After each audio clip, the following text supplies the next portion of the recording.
Екипата на телевизија Нова уште од рано утринава заедно со армијата на Република Македонија ја следи состојбата во поплавените подрачја.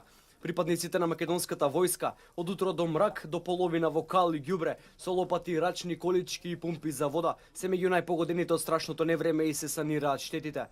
Во центарот на селото Стајковци вчера е во функција и тактичко оперативен центар од каде се координираат активностите на службите кои се излезени на терен. Се собираат информации за сите расположливи ресурси и се праќаат онаму каде што се најпотребни. Телевизија Нова во обиколка на поплавените подрачја Смилковци, Стајковци, Сингелики и Инџиково. Сте дават својот максимум така да се трудат што побрзо да ги оспособат сите живеалишта за понатамошна употреба, односно за живење на жителите. Каде се распоредени екипите на армијата на Република Македонија заедно со полицијата и со доброволците кои што се пријавени? Армијата на Република Македонија има распоредено на сите места каде што се погодени од поплавите и согласно добиените насоки ние ги вршиме различните функции кои што тоа се бараат од нас. По тактичкиот координативен центар, односно командно место кое од денеска функционира во Стајковци, ние ги координираме сите работи кои се во однос на ангажирањето на припадниците на армијата на Република Македонија, онаму каде што ќе треба и онаму каде што ќе се увиде дека е најпотребно.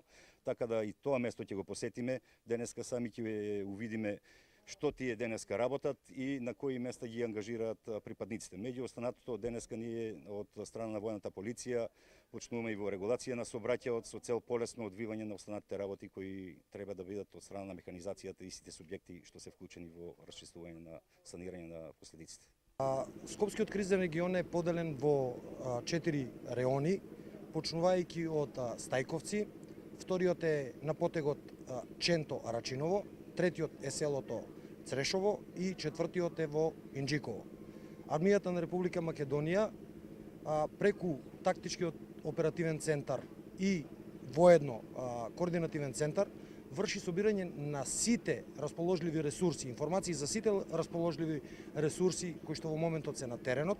Планираме, организираме и реализираме заедничко дејствување помеѓу припадниците на армијата, Министерството за внатрешни работи и сите институции на општеството кои што имаат добиено задача да земат учество во санирањето на последиците од поплавата.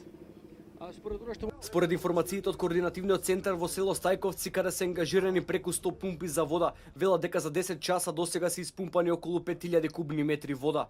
Околу 50 машини и тешка механизација се ангажирани само за расчистување на нередот во селото Стајковци, а вкупно околу 200 парчиња машинерија се распоредени во 4 кризни подрачја во Скопско. Багери, товарни камиони и скипери неуморно работат на санирање на штетите за кои велат мештаните дека се огромни.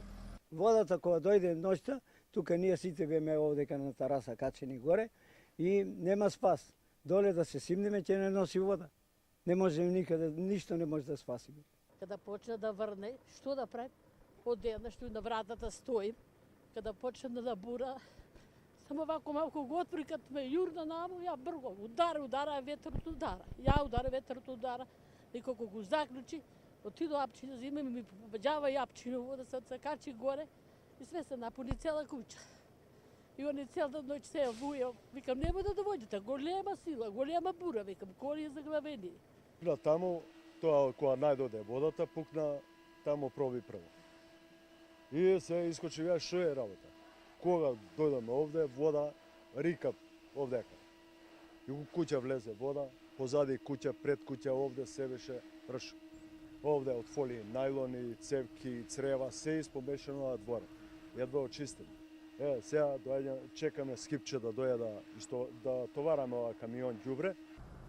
Јавните предпријатија и голем број доброволци се излезени, сите институции меѓусебно се координираат и работат на терен. Вкупно 500 припадници на армијата на Република Македонија се распоредени во 4 кризни подрачја во Скопско, а уште 1000 луѓе дополнително од комунална хигиена, Македонија пат, македонски шуми и слично се на терен и се пружа помош на населението.